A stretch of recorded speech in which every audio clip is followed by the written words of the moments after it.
Bienvenue à cette série de conférences sur l'art contemporain qui donne la parole à des artistes, des commissaires d'exposition, des auteurs, des éducateurs, des éducatrices et des universitaires de divers horizons. Je m'appelle Marie-Josée Lafortune et je suis la directrice d'Optica, un centre d'art contemporain situé à Montréal. Depuis 1972, Optica œuvre à promouvoir l'art contemporain canadien et cherche à sensibiliser les différents publics aux enjeux qui animent les discours et les pratiques artistiques en art visuel par le biais d'un programme varié d'expositions, d'activités critiques et éducatives. Je voudrais prendre le temps de reconnaître qu'Optica est situé en territoire autochtone, lequel n'a jamais été cédé. Nous reconnaissons la nation Kanien'kehá:ka comme la gardienne des terres et des eaux sur lesquelles nous nous rassemblons aujourd'hui. Tiohtià:ke-Montréal est historiquement reconnu comme un lieu de rassemblement pour de nombreuses Premières Nations et aujourd'hui une population autochtone diversifiée, ainsi que d'autres peuples y résident. C'est dans le respect des liens avec le passé, le présent et l'avenir que nous reconnaissons les relations continues entre les peuples autochtones et les autres personnes de la communauté montréalaise. Aujourd'hui, nous sommes heureux d'accueillir l'artiste Caroline Cloutier qui expose La part de l'ombre, Shadow Work, une installation murale avec des composantes photographiques et architecturales dans l'espace d'Optica, et Emmanuelle Choquette, auteure et commissaire indépendante. Veuillez prendre note que l'entretien est enregistré et qu'il sera diffusé ultérieurement sur la chaîne YouTube. Nous publierons l'information et la date de l'apparition sur les comptes Facebook et Instagram d'Optica. Je souhaiterais donc présenter nos deux invités. Caroline Cloutier a exposé ses œuvres au Canada, principalement à Montréal et à Toronto, ainsi qu'à l'international, à Linz, Rome et New York. Elle est représentée par la galerie Nicolas Robert et ses productions ont maintes fois été soutenues par le Conseil des arts du Canada et le Conseil des arts et des lettres du Québec. Titulaire d'une maîtrise en studio arts et photographie de l'Université Concordia, elle est la lauréate également de la bourse d'études supérieures en arts visuels Yvonne L. Bombardier de la Fondation J. Armand Bombardier. Emmanuelle Choquette est auteure et commissaire indépendante. Ses recherches concernent les pratiques performatives et installatives, portant un regard critique sur les formats de l'exposition. Ses textes sont parus dans les revues Espace, Art actuel, Vie des arts, Le Sabbat, Ciel variable et S, Art et Opinion. En 2019, elle a co-dirigé avec Barbara Classen et Jade Boivin la publication de bibliographie commentée en temps réel, L'art de la performance au Québec et au Canada, aux éditions Artexte. Ces projets de commissariat collaboratif ont été présentés au Centre Artexte et à la Maison des arts Desjardins de Drummondville. Elle a participé également à des résidences de recherche, notamment à Est-Nord-Est, à Saint-Jean-Port-Joli, et au Laboratorio Arte Alameda, Mexico. De 2013 à 2021, elle a occupé le poste de directrice générale d'Artprime, centre d'essai en art imprimé, et a siégé au conseil d'administration du regroupement des centres d'artistes autogérés du Québec. La discussion se déroulera en français. La période de questions sera bilingue. Veuillez s'il vous plaît réserver vos questions à la fin de la discussion et les inscrire dans la boîte de dialogue chat du Zoom. Sandrine Côté, Claudia Goulet-Blais et Esther Bourdage, qui composent l'équipe d'Optica, s'occuperont à tour de rôle du soutien technique. Je cède maintenant la parole à nos deux invités. Merci Marie-Josée. Merci de l'invitation d'Optica à moi et à Emmanuelle. Merci Emmanuelle d'avoir accepté mon invitation à faire cette entrevue avec moi. Bien, je retourne les remerciements. C'est vraiment un plaisir de pouvoir être aussi dans l'espace de la galerie, d'être en personne avec les œuvres, ce qui fait quand même du bien après une période de pandémie qu'on a vécu. Oui, exactement. Donc, merci pour l'invitation. Puis, si on saute un peu dans le vif du sujet, une des raisons pour lesquelles j'étais vraiment contente d'accepter cette invitation-là, c'est parce que ça fait très longtemps que je suis ton travail, Caroline. C'est une chance que j'ai d'avoir pu voir évoluer tes œuvres à travers les années. Puis, pour moi, quand j'ai visité ton exposition pour la première fois, il y a plusieurs choses qui m'ont happée, mais une des premières choses qui a attiré mon attention, c'est la façon assez renouvelée que tu as eue de traiter le langage de l'installation dans cette exposition-ci. Si je réfléchis un peu à des projets antérieurs, il y avait beaucoup de stratégies très immersives dans ton travail qui passaient par différentes techniques de trompe-l'œil, d'illusion d'optique, toujours dans une visée d'incorporer le corps du spectateur à travers tes installations. Mais je pense que pour cette expo-ci, c'est assez différent la façon que tu as eu de traiter l'installation comme plusieurs éléments distincts qui forment un tout. Puis j'aimerais ça que tu parles un peu de cette relation-là. Oui, merci. Oui, c'est vrai, dans mes anciennes installations qui étaient toutes uniquement photographiques, en fait, il n'y avait pas de tridimensionnalité nécessairement. Je travaillais beaucoup en lien avec l'architecture de l'espace. C'est une façon qui est très in situ. Et en fait, je m'intéressais beaucoup à l'expérience des visiteurs dans le lieu d'une façon qui puisse reconsidérer le lieu autrement grâce à des jeux de trompe-l'œil, des jeux de perception, tout ça. L'installation que je propose ici, elle a encore cette dimension immersive, mais c'est d'une façon différente. C'est beaucoup moins d'insérer un nouveau type d'architecture, en fait. C'est comme mes anciennes installations, si je pense à Dédale ou à Vertige que j'ai fait, ou In Between que j'avais fait au Invisible Dog. C'était de retransformer l'architecture du lieu où est-ce que je faisais l'installation, tandis qu'ici, c'est plutôt immersif dans un sens qui est plus poétique, je pense.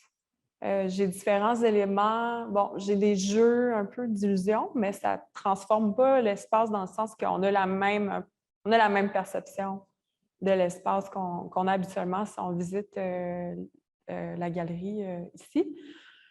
Mais je pense que c'est immersif plus au niveau peut-être poétique, émotionnel, dans l'affect.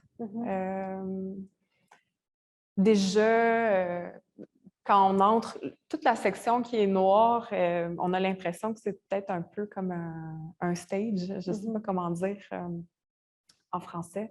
On a l'impression qu'on arrive dans un espace qui est autre. Il y a comme un revirement. Je ne sais pas comment tu le sentais, toi, comme visiteur, quand tu es arrivé et que tu te retrouves devant cet espace noir-là.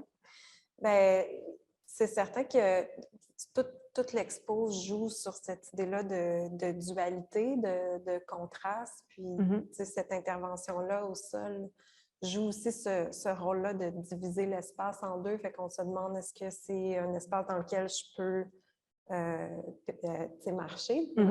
Entrer, oui. Surtout, moi, j'ai eu la chance de la voir la première journée, donc il n'y avait pas nécessairement de traces visibles de gens qui avaient circulé dans cet espace-là. Puis ça avait quand même un effet où est-ce qu'on se demandait, est-ce qu'on est devant un écran, est-ce qu'on est devant une scène, donc, ça jouait effectivement cet effet-là d'attraction. En même temps, on se pose la question si on peut circuler ou non. Est-ce qu'on peut traverser? Oui. J'aime ça quand tu dis écran.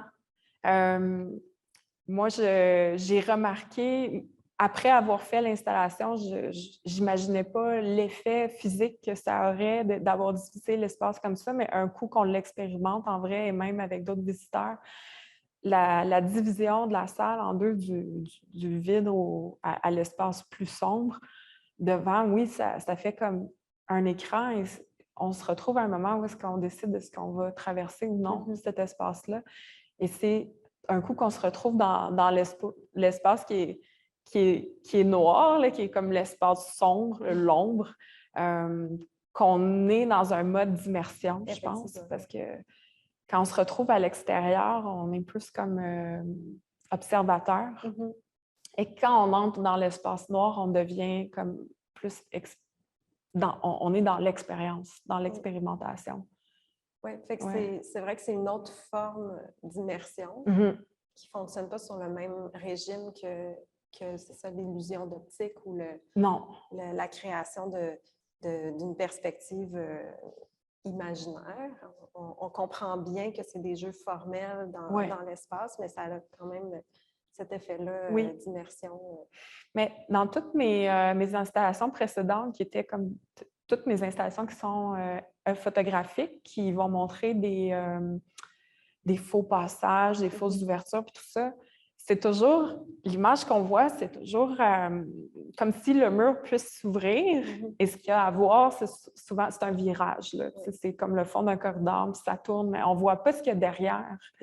Et ça aussi, ça fait écran. Puis en fait, on se demande qu'est-ce qu'il y a derrière. Je pense que l'attrait de ces fausses ouvertures-là que je crée dans mon travail, ça réside beaucoup dans l'imaginaire du regardeur. Comme on s'imagine, si je pouvais traverser, qu'est-ce que je trouverais derrière le mur? Et c'est ça qui nous attire. Et je pense qu'avec cette installation-là, je suis dans un registre qui est plus poétique, mais qui peut nous montrer, suggérer le type de choses qu'on retrouve si on le traverse, le miroir. Qu'est-ce qui se passe? Et là, on est dans un autre monde complètement. Tout à fait. Qui est plus poétique si on pense peut-être à ce que j'ai fait au mur avec les miroirs. Je ne sais pas si tu veux enchaîner sur comment est-ce que tu perçois ce que je viens d'expliquer. Oui, je pense que c'est comme une belle transition dans ton travail. C'est une autre façon de traiter ces questions-là de l'espace projeté, imaginé, fictif. Mais tu mentionnes les miroirs, puis ça aussi, c'est quelque chose que j'avais remarqué dans cette exposition-là, c'est qu'en fait, l'utilisation des miroirs, c'est quelque chose qui est récurrent dans ton travail depuis quand même longtemps. Puis qui participait justement à créer des dispositifs de trompe-l'œil. Donc, c'était l'utilisation du miroir pour parler de l'espace beaucoup, de l'architecture. Puis dans ton intervention ici, peut-être que je me trompe, mais moi, j'ai l'impression que tes miroirs parlent plus de temps que d'espace. Puis j'ai trouvé que c'était intéressant de le penser comme ça. J'aimerais savoir ce que tu en penses. Mais en fait, le miroir, c'est à la fois un matériau et un symbole que je trouve extrêmement riche. Parce que oui, ça parle d'espace, ça parle de temps, ça réfléchit la lumière également, ça nous réfléchit nous. C'est une réflexion de soi. Et oui, dans mes anciennes installations, je l'ai utilisé pour refléter l'espace, pour le prolonger. Donc, créer, encore, tu parlais de dualité, c'est une autre dualité, l'espace qui est devant nous, symétrique, l'espace qui est dans le miroir. Donc, je le travaillais comme ça, le matériau. Mais le miroir est apparu aussi dans mon travail au niveau peut-être plus symbolique. Donc, une fausse ouverture qui est un peu un miroir de qu'est-ce qu'on va projeter, nous, dans cette ouverture-là. Ici, le miroir comme matériau, c'est pour la première fois, je l'utilise comme d'une façon juste pour refléter la lumière. Donc, d'un côté, on a les reflets, la lumière, et de l'autre côté, derrière, je les ai peints pour qu'il n'y ait pas de réflexion de lumière. Ils reflètent l'ombre.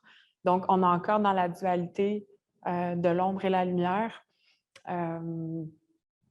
Et par rapport au temps, oui, je le sens ce que tu veux dire. Je pense que c'est plus dans la composition dans laquelle je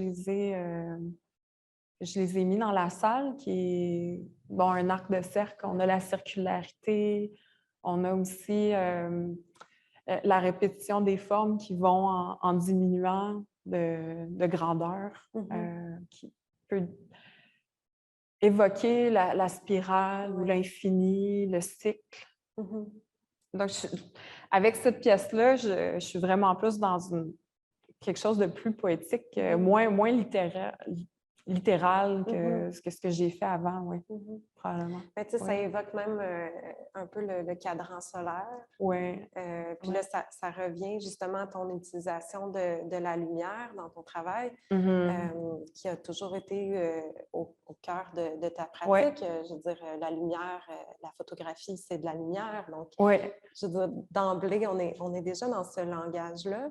Mais ce qui est intéressant ici, c'est que on voit, disons, dans la production de tes images, que tu travailles plus avec la lumière naturelle ou la lumière ambiante, puis que tu t'intéresses à l'effet de la lumière sur des volumes qui sont existants que tu prends en photographie, puis qu'ensuite que tu nous donnes à voir, comme on le voit ici, en comparaison à deux différents moments de la journée. Donc, la lumière a un effet complètement différent. Puis, quand on regarde les deux photographies, on dirait que les vides et les pleins sont inversés. Ouais. Donc, on voit comme tout cet effet-là de la lumière naturelle sur les architectures. Puis ça aussi, c'est quelque chose qui a changé un peu dans ta pratique parce que c'est comme d'accepter de laisser entrer les éléments extérieurs vraiment influencer, puis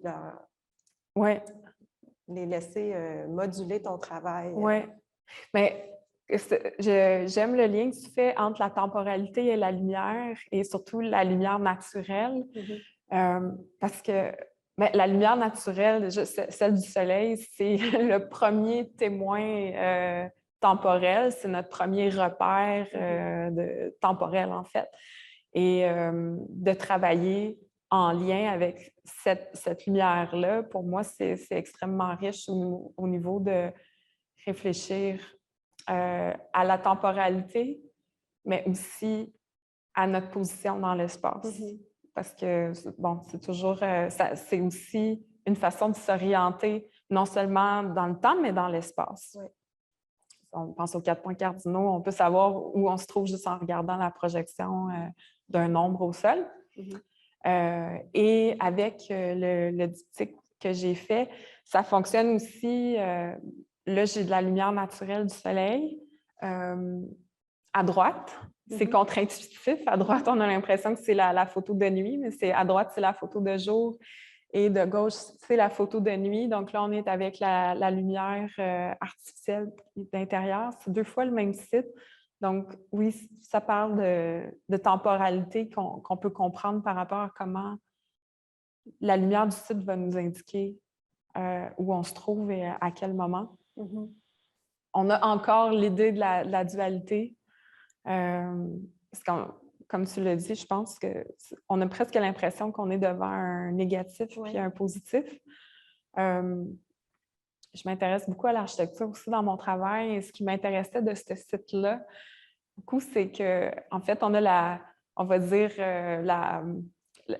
la coquille, la surface du bâtiment qui est trouée de ses fenêtres laisse pénétrer la lumière à l'intérieur et laisse passer la lumière intérieure à l'extérieur, un peu comme on le ferait avec un négatif. Pour moi, c'était extrêmement photographique, conceptuellement. C'est comme si le lieu architectural devient négatif, devient le négatif pour venir nous donner de l'information, pour faire image. Donc, c'est ça. Ça a été vraiment pour moi c'est la pièce noyau de l'exposition. C'est comme ça que le projet a débuté, en faisant ce diptyque-là.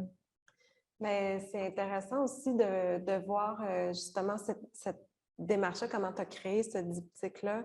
Il n'y a aucun montage photographique, c'est vraiment la photographie du lieu tel quel. Quand je parlais tout à l'heure de laisser entrer un peu les éléments, mais tu sais, c'est que là, on sent les aspérités, on sent la matière du mur, le grain du plâtre, tout ça. Ça, c'est des choses qui étaient relativement évacuées de ton traitement photographique antérieur. Puis, j'aimerais ça peut-être t'entendre un petit peu sur ce changement-là. Oui, c'est... donc, dans mes premières années, quand j'utilisais la photographie, c'est comme si je voulais garder uniquement le matériau lumière sans laisser passer toute autre information. On était plus, comme on s'en est parlé dans des précédentes discussions ensemble, dans des lieux qui sont... Qui évacue toute forme de repère par rapport à où est-ce qu'on est, à quel moment, tout ça. Et de plus en plus, je dirais dans les 2 dernières années, ma photographie est devenue comme beaucoup plus, je ne sais pas comment dire, je laisse rentrer plus d'informations par rapport au site. Donc, oui, c'est des photos qui ne sont plus retravaillées du tout au niveau Photoshop pour enlever quelques informations que ce soit. Je pense que ça permet d'apporter un affect. Parce que moi, déjà, comment je les expérimente, ces sites-là, il y a des déclencheurs, il y a quelque chose de poétique dans ces craquelures de peinture, dans la façon que la poussière s'accumule sur un rebord de fenêtre. C'est des petits détails, mais ça évoque une histoire et je pense que ça vient créer un affect.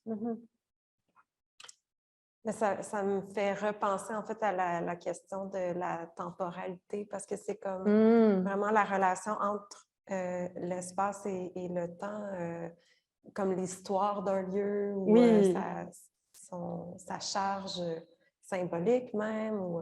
Donc, c'est comme si tu laisses entrer justement cette information-là supplémentaire. Ouais. Ça nous permet peut-être comme les espaces fictifs nous permettaient de nous projeter, mais ça nous permet de nous projeter, mais peut-être dans une relation quand même différente à ce lieu-là qu'on peut peut-être imaginer le situer ou... Ça vient réveiller des choses en nous, je pense. Tandis qu'avant, c'était peut-être plus comme des espèces de canevas un peu plus blancs, un peu plus purs là, pour nous, pour projeter ce qu'on veut. Mais là, je pense qu'il y a comme des éléments déclencheurs qui viennent nous rappeler au niveau émotif. Pour moi, le motif du coin de l'escalier qui descend, c'est très évocateur.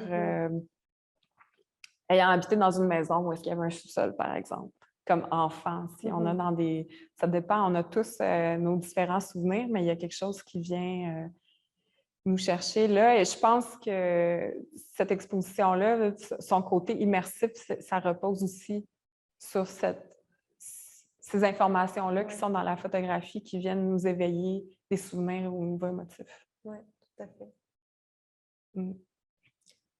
J'ai le goût de peut-être changer un petit peu oui, de s'il te plaît, sujet oui, parce que là, allons-y. on ne le voit pas dans la caméra, mais moi, je suis face à un élément qui est tridimensionnel, qui est aussi quelque chose qu'on avait vu, par exemple, à ton exposition à la Fondation Molinari. Donc, les pliages qui sont déployés dans l'espace dans une tridimensionnalité. Puis ce qui est particulier quand même avec cet élément-là, c'est que comment je pourrais dire, la matérialité de ce qu'on voit est très... on se pose vraiment la question, c'est fait en quoi? Tu sais, quand je l'ai vu la première fois, j'ai eu l'impression que c'était une espèce de métal brossé. Oui. C'était très intriguant. Qu'est-ce que c'est cette matière-là? Puis finalement, pour révéler les punchs, c'est du papier sur lequel tu as fait un traitement spécifique que tu pourras nous expliquer. Mais c'est ça, j'aimerais que tu parles un petit peu de la relation des éléments tridimensionnels par rapport à ton travail. Puis je pense qu'il y a comme un beau lien aussi avec la matérialité vraiment de ces pliages-là, puis la matérialité qu'on voit maintenant dans les photographies, ce qu'on vient de discuter.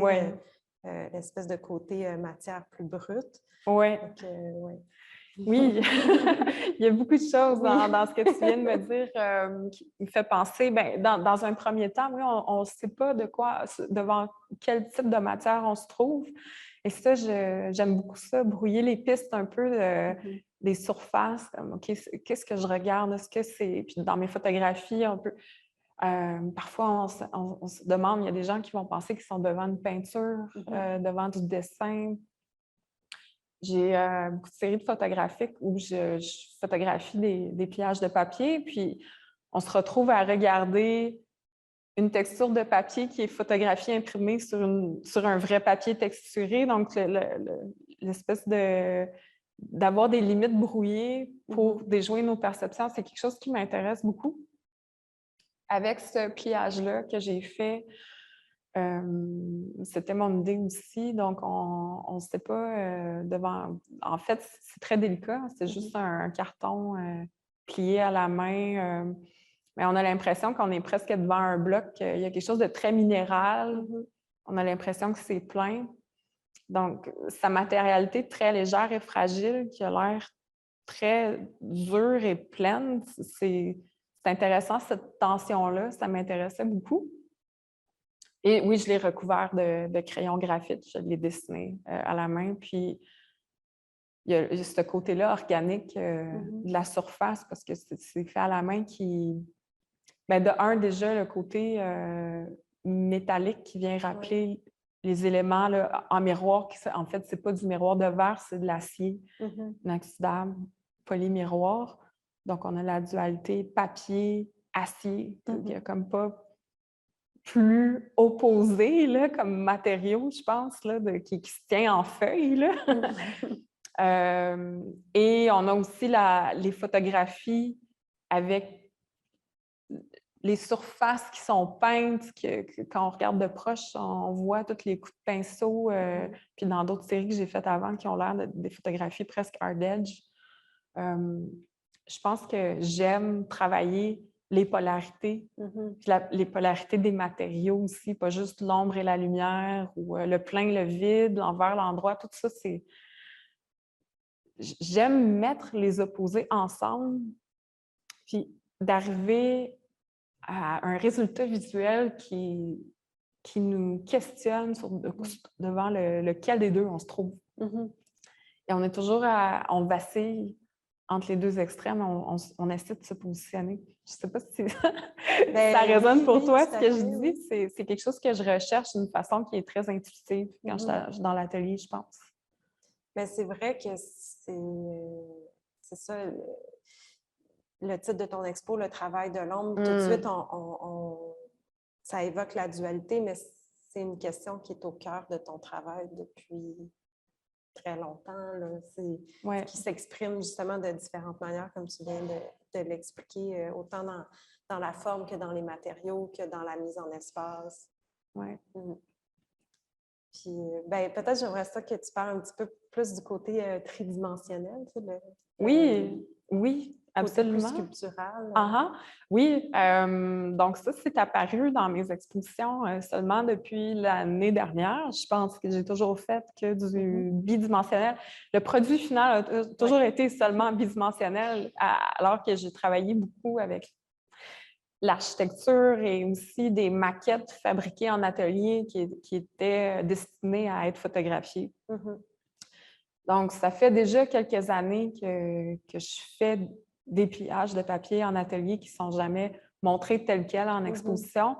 Je pense que je me rapproche plus de la matière. J'ai besoin de travailler plus avec mes mains. J'ai envie d'avoir plus de physicalité. Et même, à un moment donné, d'amener ça dans le lieu de l'exposition. Les papiers pliés, pour moi, j'aime le côté très délicat, fragile, puis que j'arrive à leur donner un aspect qui est très architectural, qui a l'air très solide. Encore là, on est dans une polarité d'effets, de matériaux. Puis je m'intéresse aussi à ces matériaux-là, comment est-ce qu'ils réfléchissent la lumière. Pas juste les miroirs, mais aussi des types de matériaux que je peux utiliser pour créer des effets de couleurs, de lumière différentes sans les teinter. Donc, pour moi, les pliages, c'est ça qui m'intéresse le plus là, quand j'en ai montré à Molinari, puis ici. C'est que quand on regarde la forme, on a l'impression qu'il y a différentes variations d'ombre, de différentes gradations de gris, mais en fait, c'est juste des jeux d'ombre et de lumière. Et là, quand on regarde la forme, on peut s'imaginer que c'est un aplat, c'est du 3D. Un peu comme j'ai fait dans ma série photographique pliage, où là, on a l'impression qu'on est devant des pliages 3D, mais en fait, c'est une photo en aplat. C'est un peu... j'essaie de faire l'inverse avec ces pliages-là. Ben, je fais l'inverse. Je ne sais pas, je le fais. Mais je trouve que c'est une autre manière d'engager le spectateur dans son corps, dans l'espace. Parce que ça force aussi à adopter différents points de vue pour voir soi-même les effets de la lumière sur ces matériaux-là. Autant la pièce tridimensionnelle qui est là que les miroirs. On parlait tout à l'heure d'immersion, mais c'est comme une autre façon d'engager vraiment dans le corps. Oui, puis aussi, c'est que l'objet qui est à regarder, il est beaucoup moins fixe comme ça parce que, bon, le corps qui est engagé dans l'installation et qui bouge, ça a toujours été super important depuis le début que je fais des installations. Il y a toujours ce mouvement, on essaie de trouver le point de vue idéal pour les effets de perspective qui sont là. C'est comme un jeu, là. Donc, oui, le corps en mouvement dans l'espace, ça a toujours été là. Mais là, maintenant, il y a aussi le matériau réagit différemment selon où le corps se trouve dans l'espace. Donc, je pense que ça a créé un ricochet supplémentaire et l'objet qu'on regarde est changeant. Ouais. Grâce à la lumière, comment il répercute. Et ça, je n'ai pas ça avec la photographie. Donc, la photographie, je montre de la lumière, mais c'est fixe. Et là, maintenant, je pense que je veux montrer de la lumière en mouvement. Oui. Mais ça, c'est une piste intéressante qu'on avait déjà discuté ensemble. Puis tu l'as évoqué tout à l'heure, d'amener comme le moment de le moment de la fabrication de l'image de l'atelier à la salle d'exposition. Parce que oui, ici, tu as des images qui sont fixes, mais ici, tu as des éléments qui sont, comme tu le dis, changeants selon les différents points de vue. Fait que c'est un peu aussi l'image se fabrique à même le lieu de l'exposition. Oui, en fait, la caméra n'est plus nécessaire. Parce que je réfléchis encore comme une photographe en faisant ces sculptures-là qui sont murales. Je le fais encore avec un œil de photographe, puis le mécanisme qui le déclenche chez le regardeur, c'est quelque chose de très photographique. C'est juste qu'on n'en a plus besoin de la caméra. Ce serait de limiter, en fait, l'expérience. Oui, j'aime ça. Ça me fait réfléchir. Oui. Ben, c'est un peu, ça fait le lien avec, justement, dans une conversation qu'on avait eue, tu avais utilisé le mot contamination. Comment tu voulais laisser les éléments extérieurs contaminer ton travail. Puis je trouvais ça intéressant comme mot parce que ça peut avoir l'air comme péjoratif, si on veut. Justement, si on le met en opposition avec cette espèce de recherche de pureté que tu as pu avoir avec des montages photographiques très épurés. Fait que là, c'est comme si tout d'un coup, tu as l'impression que ces éléments-là du réel, ce qui nous attache vraiment au matériel puis à la matière, c'est une contamination, mais c'est une belle contamination dans ce cas-ci. Oui. Puis, c'était pas une question. Oui, non, c'est une observation, oui, et là, je réfléchis à ça. Oui, bien, c'est que ça apparaît, comme ça apparaît dans mon travail photographique, je pense que ça apparaît aussi dans l'atelier quand je suis en train de travailler sur des modules ou des maquettes. J'ai besoin d'apporter quelque chose. Par exemple, ce module-là qui est un papier plié, c'est comme si d'y rajouter une couche de graphite, ça apporte une humanité à la forme qui est autrement très seulement géométrique, comme pure pour ce qu'elle est, mais là, il y a comme la couche humaine qui vient se poser dessus. Comme l'architecture qu'on peut voir dans mes photos où on voit les multiples couches de peinture qui craquent, qui coulent. Bon, je pense que pour moi, cette nouveau layer de sens qui vient s'ajouter, c'est important. Bien, ça me fait penser, sans être une spécialiste de la question, c'est une notion sur laquelle je suis tombée récemment. Puis je pense que ça peut être très riche à discuter en lien avec ton travail. Puis c'est peut-être quelque chose que tu voudras explorer davantage, mais c'est la question de l'architecture émotionnelle. Comme juste le nom, j'adore. Oui, c'est ça, je trouve que c'est très émotionnelle. J'adore ça. Ben, en fait, c'est une façon de voir l'architecture comme une enveloppe de récits. C'est quelque chose qui raconte une histoire. C'est des lieux qui ne sont jamais neutres, qui sont conçus à la base pour avoir un effet affectif ou émotionnel sur ses usagers. Oui. Qui peut être positif ou négatif. Là, on peut penser à toutes sortes de stratégies de l'architecture de surveillance. C'est un peu ça aussi, des choses qui conditionnent nos mouvements ou nos façons d'être dans l'espace. Mais si on revient plus à la question de l'architecture émotionnelle, c'est vraiment plus dans l'affect. Puis là, je vais juste lire quelque chose que j'ai lu d'une des personnes qui théorise ce concept-là, Nicolas Gilsou. Puis, il parle des espaces, de ce type d'espace-là. Là, il fait référence à Luis Barragán, qui est un architecte mexicain, comme des révéleurs de nostalgie. J'aime ça. C'est beau. Très beau. Des espaces qui fonctionnent justement, comme je disais, des films ou des récits qui stimulent des perceptions, des souvenirs, des architectures qui sont conçues pour séduire par des jeux d'échelle, des invitations à s'approcher, à s'éloigner, franchir des seuils. Je pense qu'il y a quelque chose qui est très parlant avec ton exposition. Des vides, des pleins, des tensions qui laissent place à l'imagination. Je pense que... Cet extrait-là, je le trouve magnifique.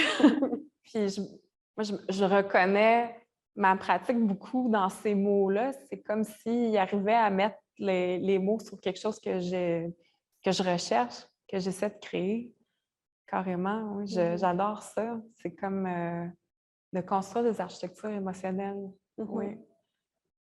Mais quand je fais des installations, c'est comme j'essaie de créer un espace qui va permettre aux visiteurs d'avoir une expérience qui est contemplative et oui, émotionnelle éventuellement. Je pense que dans le cas de l'architecture émotionnelle faite par des architectes, c'est intéressant aussi parce qu'on peut créer une architecture qui va raconter l'histoire d'une localité ou peu importe le type de communauté qui va utiliser cette architecture-là. Ça, c'est super intéressant. Comment est-ce qu'on peut extraire cette émotion-là d'une architecture pour la montrer, la refaire vivre ailleurs? Comment est-ce que je peux extraire, moi, mon expérience d'un lieu architectural, mon expérience qui est émotionnelle? Comment est-ce que je peux la reconstruire d'une façon qui est poétique, d'une mise en espace dans une exposition pour faire revivre cette expérience-là à un visiteur? Oui, c'est comme une autre manière de... C'est comme une autre architecture que tu crées. Donc, recréer cette expérience-là qui est plus de l'ordre de l'affect. Puis, Super. Ben, merci pour cette référence. Oui, je trouve que ça fait une magnifique conclusion. Je ne sais pas, on est à combien de temps, mais je trouve que c'est... Marie-Josée... oui, on peut... Je trouve que ça conclut super bien ma discussion avec Emmanuel. Oui, tout à fait. On peut ouvrir justement la période de questions. Alors, on vous invite à les inscrire dans la boîte de dialogue, de discussion du Zoom. Pour ceux qui sont sur Instagram, malheureusement, vous n'avez pas accès à ces fonctions. Et l'équipe va se charger de les relayer à nos deux invités, de vive voix. On a déjà une question.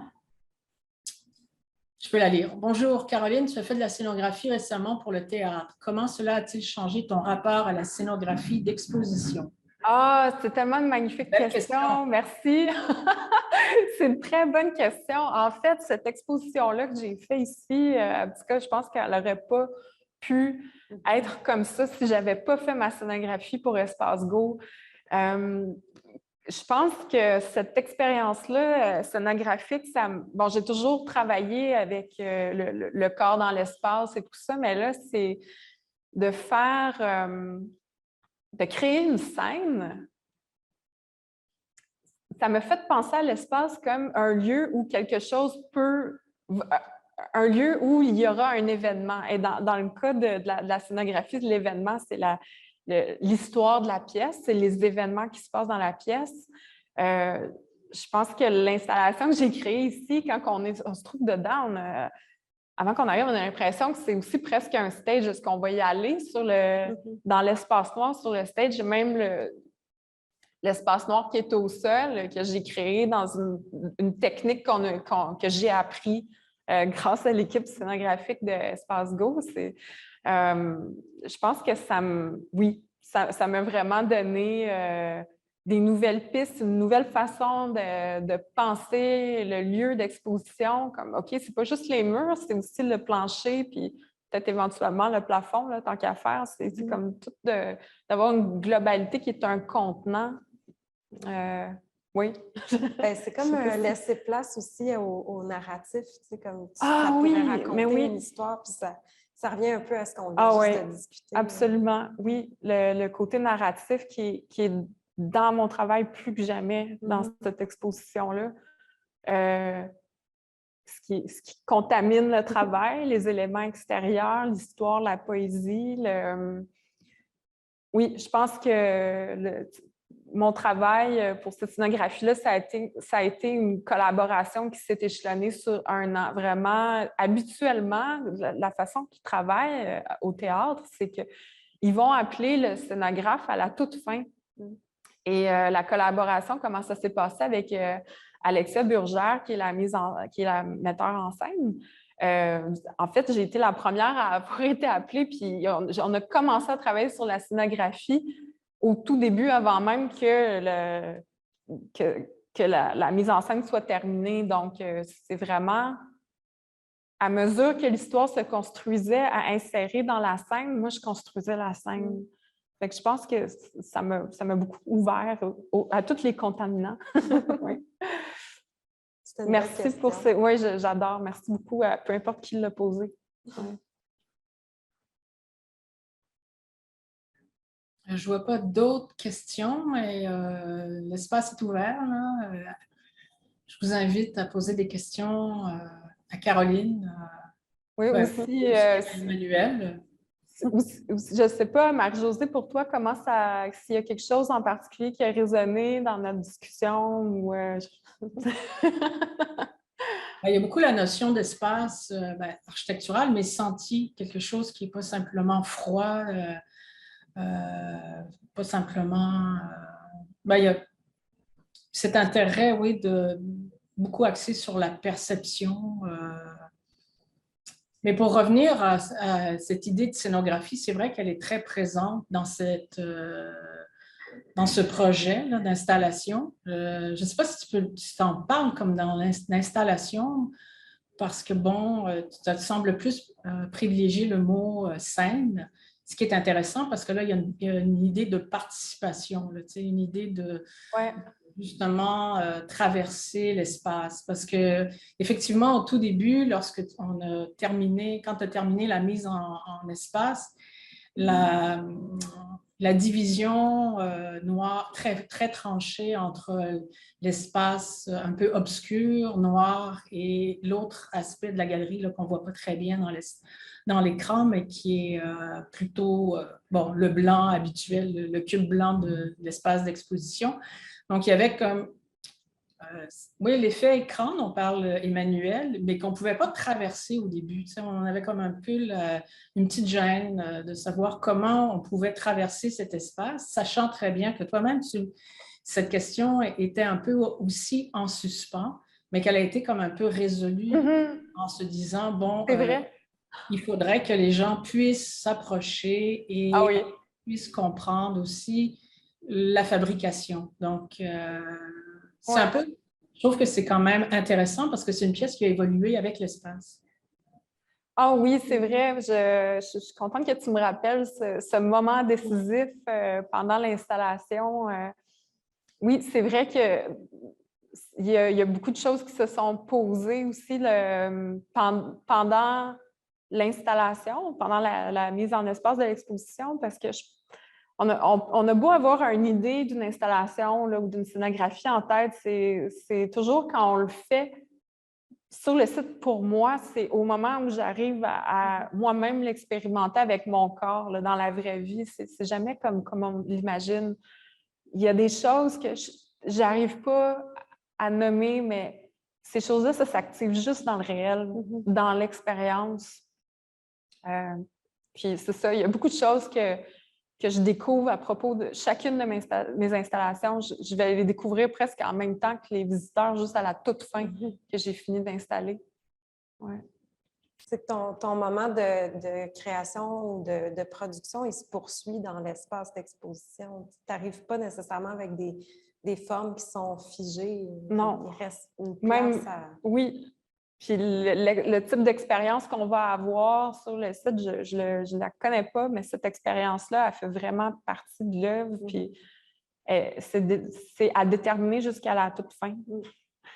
Donc, oui. Ben, je pense que c'est ça. J'aimais beaucoup ta référence à l'architecture émotionnelle. Je pense que ça terminait bien. Donc, moi, je veux surtout remercier Optica pour la confiance et de m'avoir donné cet espace-là pour faire cette expérimentation que je n'aurais pas pu. Je ne peux pas développer ces idées-là sans avoir un lieu comme tel, aussi permissif et comme Optica. Donc, je suis extrêmement reconnaissante. Merci beaucoup.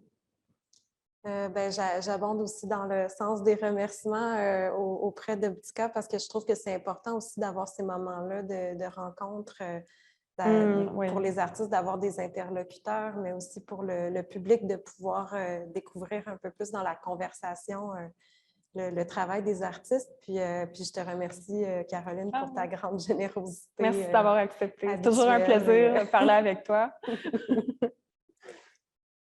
Ben, merci à vous deux d'avoir accepté notre invitation. C'est fort intéressant. C'est toujours pertinent que les artistes puissent aussi exprimer leurs pensées. Et puis, la discussion, on voit que vous avez quand même, Emmanuel, une bonne connaissance aussi de ta pratique. Alors, ça nous a comme aussi fait découvrir d'autres aspects. Merci à tout le monde. Merci à l'équipe de tout le monde. Merci à tous ceux qui se sont joints à nous aujourd'hui. Et puis, bonne continuation. Merci.